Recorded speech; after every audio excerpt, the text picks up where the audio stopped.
सब लोग कैसे हैं? आज हम बना रहे हैं एक winter special recipe. Winter special से ज़्यादा ये चाय स्पेशल है, क्योंकि ये चाय या कॉफ़ी के साथ बहुत ही अच्छी लगती हैं। नान खटाइयाँ और इनसे थोड़ी सी बड़ी वाली भी बनाई है हमने। तो आप घर में बना सकते हैं, बड़े आराम से, बड़े मज़े से अपनी फैमिली के साथ एंजॉय कर सकते हैं, या अगर आपके कोई गेस्ट आ रहे हैं टी टाइम पर, आप उनके लिए बना सकते हैं। वो भी बहुत खुश होकर खाएंगे। घर की चीज़ें हमेशा ज़्यादा अच्छी लगती हैं और ये तो बहुत आराम से, बहुत आसानी से बन जाती हैं। तो ज़रूर ट्राई कीजिएगा। चलें अब स्टार्ट करते हैं रेसिपी। सबसे पहले हम देख लेते हैं बेसिक इंग्रेडिएंट्स की प्रोपोर्शन। कुकीज़ बनाते हुए 3:1 की प्रोपोर्शन रखते हैं। हम नान खटाइयाँ बना रहे हैं तो हम 3:1 की ही प्रोपोर्शन रखेंगे। 300 ग्राम्स हम इस्तेमाल करेंगे टोटल फ्लावर, जिसमें से 250 ग्राम्स होगा ऑल पर्पस फ्लावर यानी कि मैदा, 50 ग्राम्स सेमोलिना यानी सूजी, 200 ग्राम्स बनास्पति घी या देसी घी जो आपने इस्तेमाल करना हो, और 100 ग्राम्स आइसिंग शुगर यानी पिसी हुई चीनी। अब ये जो रेशो है ये आपके जहन में रहेगी तो आपके लिए इजी हो जाएगा। आपने कोई एक इंग्रेडिएंट कम या ज़्यादा करना है तो आपको याद रहेगा कि जो बाकी के इंग्रेडिएंट्स हैं उनको किस तरह से कम ज़्यादा करना है, तो इसलिए ये मैंने आपके साथ शेयर किया है। ये वही इंग्रेडिएंट्स हैं 3:1 वाले मैदा, सूजी, आइसिंग शुगर यानी पिसी हुई चीनी, बनास्पति घी या देसी घी जो आपने यूज़ करना हो। इस घी को इस्तेमाल करने से पहले हमने उसे एक दफ़ा थोड़ा सा गरम करना है। इतना गरम करना है कि उसका ग्रेनी टेक्सचर जो है वो ख़त्म हो जाए और वो लिक्विड फॉर्म में आ जाए, और फिर उसको गरम करने के बाद उसको रूम टेम्परेचर पे हमने रखना है और फिर उसको हमने नान खटाइयों में ऐड करना है। इससे दो फ़ायदे होते हैं। एक तो नान खटाइयों का टेक्सचर बहुत अच्छा हो जाता है क्योंकि घी का टेक्सचर अच्छा हो जाता है, और दूसरा है कि फ्लेवर घी का ज़्यादा अच्छा आता है। इलायची का पाउडर, 3-4 इलायचियों के बीज निकाल के उनको ग्राइंड कर लेंगे। बेकिंग सोडा, बेकिंग पाउडर, बादामों को चॉप करके और थोड़े से घी में रोस्ट कर लेंगे, फ्राई कर लेंगे, उससे बड़ा अच्छा टेस्ट आ जाता है। चलें जी, अब नान खटाइयाँ बनाना स्टार्ट करते हैं। सबसे पहले हमने आइसिंग शुगर को अच्छी तरह से ब्लेंड करना है घी के साथ। मैं हैंड ब्लेंडर से कर रही हूँ, आप चाहें तो किसी भी चीज़ से कर सकते हैं, बस अच्छी तरह से ब्लेंड होना चाहिए। आप चाहें तो हैंड विस्क से भी कर सकते हैं, लेकिन ज़ाहिर है उसमें थोड़ा सा टाइम लगता है, लेकिन आप किसी भी चीज़ से कर सकते हैं।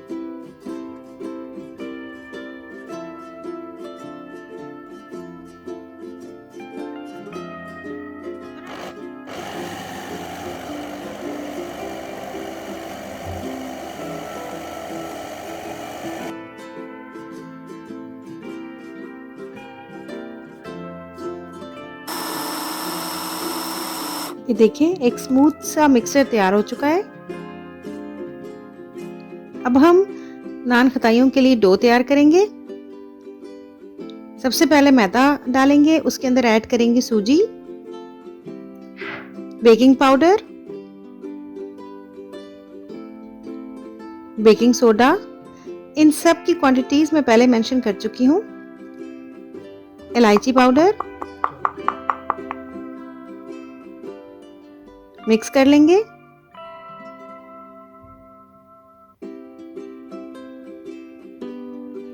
अब जो मिक्सचर हमने तैयार किया था आइसिंग शुगर और घी को ब्लेंड करके, वो इसमें ऐड कर देंगे।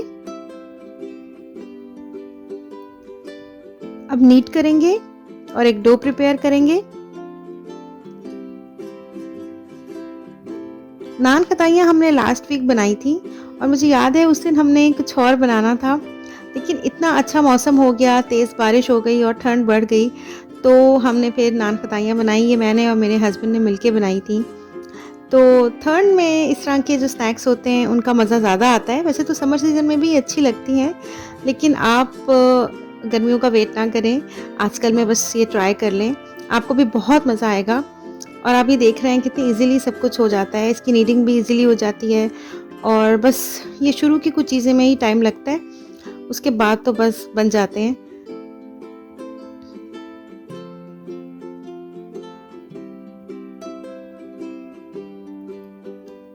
और इनका जो टेस्ट है वो मार्केट से जो नान खताइयाँ मिलती हैं या इवन जो बेकरी से मिलती हैं उनसे भी ज़्यादा अच्छा होता है। अब ये देखें, इसमें हम एलमंड्स डाल देंगे।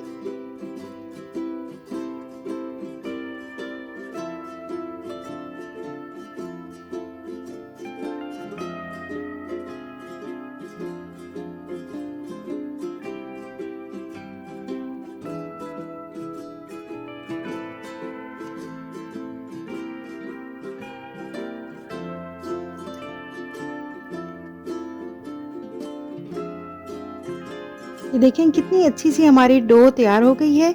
अब इसको आधे घंटे के लिए हमने फ्रिज में रखना है। आधे घंटे के बाद डो को फ्रिज में से बाहर निकाल लेंगे। ये देखें आधा घंटा हो चुका था।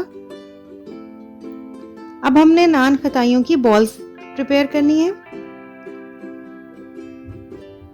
जिस तरह रोटियां बनाते वक्त हम पेड़ों को अंदाजे से बनाते हैं, लेकिन फिर भी सारी रोटियां तकरीबन एक जैसी होती हैं, तो इसी तरह अंदाजे से नान खताइयों की बॉल्स बना लेंगे हम।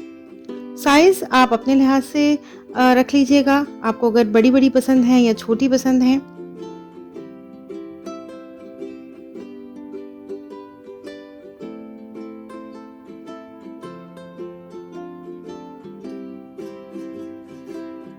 हमने जो डो प्रिपेयर की थी, जो बिल्कुल आखिर में जो डो प्रिपेयर हुई थी, इसमें एलिमेंट्स भी डले हुए थे और सारे इंग्रेडिएंट्स डले हुए थे, वो 650 ग्राम्स उसका वेट था। हमने स्केल पे रख के उसका वेट देखा था। ये देखें, ये वाली जो हमने डो प्रिपेयर की थी, ये 650 ग्राम्स इसका वेट था। तो हमने तकरीबन 50 ग्राम एक नान खताई की बॉल का साइज़ रखा है। इस अंदाजे से रखा है तो उसके आसपास का है। ये मैंने सिर्फ आपको बताने के लिए इस तरह से मैं दिखा रही हूँ, अदरवाइज़ अंदाज़ा काफ़ी रहता है इन चीज़ों के लिए। ये देखें 50 के आसपास के सारे थे, 50, 51। तो हमने 8 बॉल्स बड़ी साइज़ की रखी थी, यानी कि 50 ग्राम्स की, और 5-6 हमने छोटी नान खताइयों के लिए बॉल्स बनाई थी, क्योंकि बच्चे घर में होते हैं तो छोटी नान खताइयाँ, छोटे बिस्किट्स भी कन्वीनियंट रहते हैं। तो आप अपने लिहाज से नान खताइयों के साइज़ रख सकते हैं। हम थोड़ा फ्लैट कर करके इनको रखते जाएंगे, थोड़ी शेप मिल जाती है और पैकिंग अच्छी तरह से हो जाती है। ये देखें, ये वो मैंने आपको बताया था ना कि 5-6 मैंने छोटी साइज़ की रखे थे, तो ये वो वाले हैं। ये मैंने आपको दिखाने के लिए दोनों साइज़ेस में रखे हैं, ताकि आपको जो साइज़ अच्छा लगे आप उसमें रख सकते हैं। अब एक अंडे की जर्दी को सेपरेट करके उसको फेंट के और सारी नान खताइयों के ऊपर एक ब्रश की मदद से हमने लगा देना है। ये देखें, हम नान खताइयाँ 2 तरीके से बनाएंगे, बेकिंग ओवन में और चूल्हे पर देगची में। सबसे पहले देगची को देख लेते हैं। आधा घंटा हमने प्री हीट करना है अपनी देगची को, और उसकी बेस पे हमने नमक की एक लेयर लगा देनी है ताकि हमारी देगची खराब ना हो, काली ना हो। उसके ऊपर हम स्टैंड रखेंगे। ये देखें, आधे घंटे के लिए इसको प्री हीट होने देंगे और आधे घंटे के बाद हम इसके ऊपर जो हमने नान खताइयाँ प्रिपेयर की हैं वो हम रख देंगे। तकरीबन 25 मिनट लगेंगे देगची में नान खताइयाँ तैयार होने के लिए।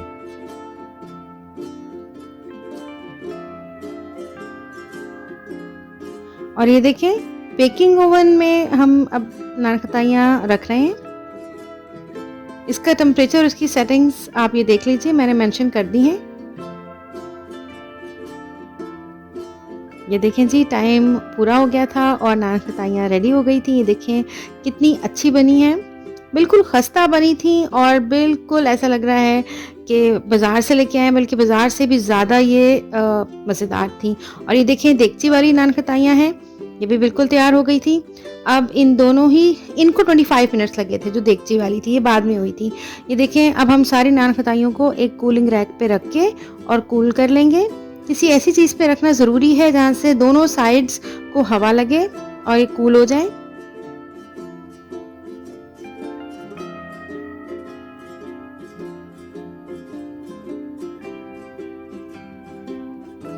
ये है बेकिंग ओवन में तैयार हुई हुई नान खताइयाँ।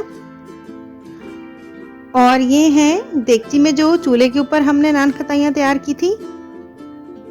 आपको जो भी नान खताइयाँ आप बनाना चाहें वो आप बना सकते हैं। देगची वाली बेशक थोड़ी देर में तैयार होती हैं, लेकिन वो भी बहुत मज़े की बनती हैं और कोई मुश्किल नहीं है। आपको जो अच्छा लगे आप वो उसी मेथड से आप कीजिएगा। ज़रूर ट्राई कीजिएगा और हमें दुआओं में याद रखिएगा। अल्लाह हाफ़िज़।